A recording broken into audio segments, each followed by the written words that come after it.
Buenas noches. Is a fantasy ball? No, not exactly. Just a little friendly dance. Sorry you're late. But I saw a groom dancing and a footman.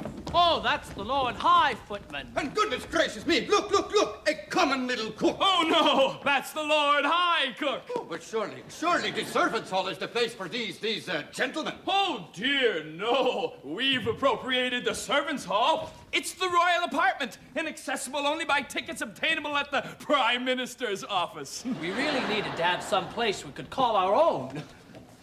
I'm afraid I'm not quite equal to the intellectual pressure of this conversation. You see, the monarchy's been remodeled on Republican principles. What? All departments rank equally, and everyone is at the head of his department. I see. Oy. I'm afraid you're annoyed. No, I won't say that. It's not quite what I expected. You see, in every court and parliament, there are distinctions which must be observed. There are there? Why, of course there are. Hey, for instance, you wouldn't have the Minister of Finance playing leapfrog with his own cook. Why not? Why not? Because the Minister of Finance is a personage of great dignity who should never, under any circumstances, place himself in the position of being told to bend over. Except by parliamentarians of his own rank. The Minister of Health and Welfare, for instance. She might tell the Minister of Finance to bend over. But certainly not a cook, gentlemen, certainly not a cook. Not even a Lord High Cook. Ah, young friend.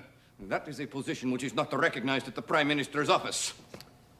At least not any longer. You see, in the beginning, there was a king who started out as a Prime Minister. Listen, and I'll tell you his story.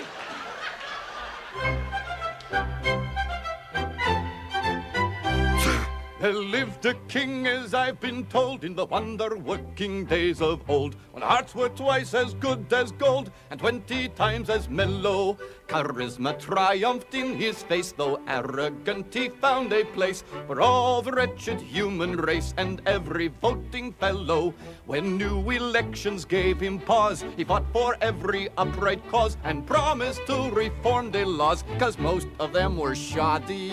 Yes, shoddy, 'cause most of them were shoddy. He wished all men as rich as he, and he was rich as rich could be. So to the top of every tree promoted everybody. Now that's the kind of king for me. He wished all men as rich as he. So to the top of every tree promoted everybody. Most franchise voters changed their hats. The Tories and New Democrats were blinded by his smart cravats and brilliant education. His new regime brought sunlit days. Society was just, they say, and all got jobs without delay to plan his coronation. New roads were built, construction spread. The state was banished from the bed. And paradise lay just ahead, or so said all his minions. His minions, or so said all his minions. All sorts of folks received their place, and even gondoliers gained face. But all was gold and nothing base throughout his wide dominions. Now that's a fate that we'd embrace, for even gondoliers gained face. Though all was gold and nothing base throughout his wide dominions. That king, although no one denies, his heart was of a liberal size, yet he'd have acted otherwise if he'd had been a Tory. The end is easily foretold when every novelty grows old, and all that glitters is not gold, is just the same old story. When party leaders promise much, you should suspect their friendly touch.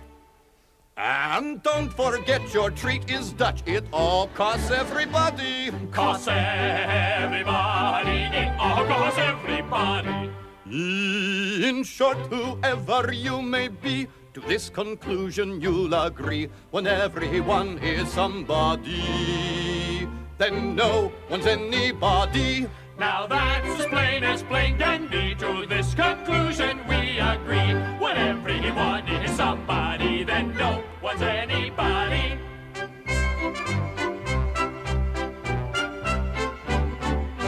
When everyone is somebody, then no one's everybody